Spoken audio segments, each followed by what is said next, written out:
La verdad es que hoy que empiezan las vacaciones para todo el Magisterio Nacional, podemos decirle al pueblo hondureño misión cumplida. Los profesores y las profesoras hemos estado a la altura a pesar de las dificultades normales que arrastra nuestro sistema educativo y agravadas desde luego por la pandemia del COVID-19 y los dos huracanes que ha habido en nuestro país. Lamentablemente el gobierno de la República, como siempre, no ha estado a la altura y hemos tenido que enfrentar enormes retos como el tema de la educación virtual, el financiamiento mismo de la educación a través de todo este año lectivo, porque el gobierno todavía no nos ha dicho dónde está el dinero del Fondo FIT, que debería de servir para garantizar las telecomunicaciones en educación, y el famoso decreto 60-2020 que ya estipulaba que se garantizara el internet a los centros educativos y a la población estudiantil, que se desarrollaran clases a través de la radio y la televisión y la impresión de cartillas de autoformación, nunca lo ejecutaron. Sin duda que hoy los retos en el sistema educativo son mucho más fuertes.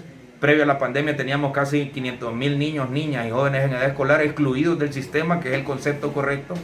Y en medio de esta pandemia han sido excluidos del derecho a la educación entre 300 y 320,000 niños, niñas y jóvenes que debido a la extrema pobreza que vive en nuestro país no le han podido hacer frente al pago de internet.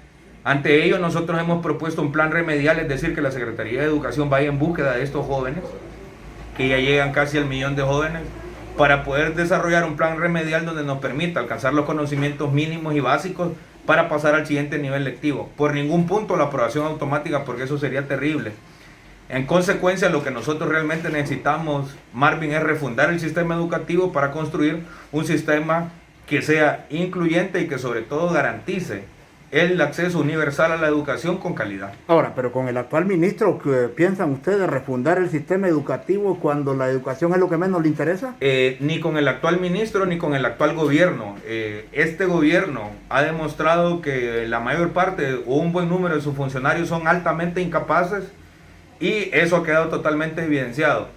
Hoy nos vienen con la historia que van a ser campamentos lúdicos. Campamentos sin acampar no es campamento.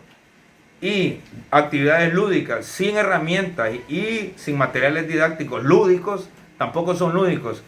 Esta gente realmente cree que el pueblo hondureño y que nosotros los profesores y las profesoras somos idiotas. Estos niños y jóvenes que han sido excluidos del sistema educativo no se han ido porque han querido, se han ido porque no tienen dinero ni siquiera para llevar comida a la mesa. Entonces, ¿qué les hace pensar que con ponerles nombres bonitos y campañas bonitas, estos jóvenes van a volver a los centros educativos? Lo que este pueblo necesita es comer, lo que este pueblo necesita es seguridad y lo que necesita es educación, y este gobierno no está capacitado para eso ni tampoco le interesa.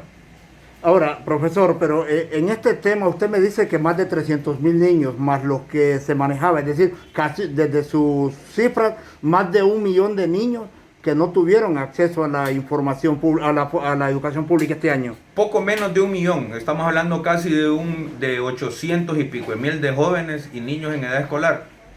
Desde el golpe de Estado para acá, Marvin, el nivel de ausentismo y sobre todo de exclusión educativa se ha ido incrementando. Recordemos que en el gobierno del Poder Ciudadano se hicieron importantes esfuerzos por erradicar el analfabetismo y con aquella famosa ley de la matrícula gratis que garantizaba el financiamiento de los centros educativos, las matrículas educativas en nuestro país crecieron grandemente.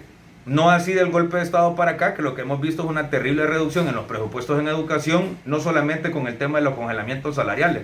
Recordaremos que al triste célebre ministro Escoto le celebraron en el Congreso de la República con bombos y platillos cuando redujo el presupuesto de educación de un año para otro, de un solo plumazo, 289 millones de lempiras.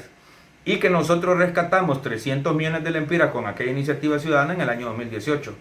La verdad es que con el actual orden de cosas y con el gobierno que tenemos es imposible pensar que este pueblo va a salir adelante.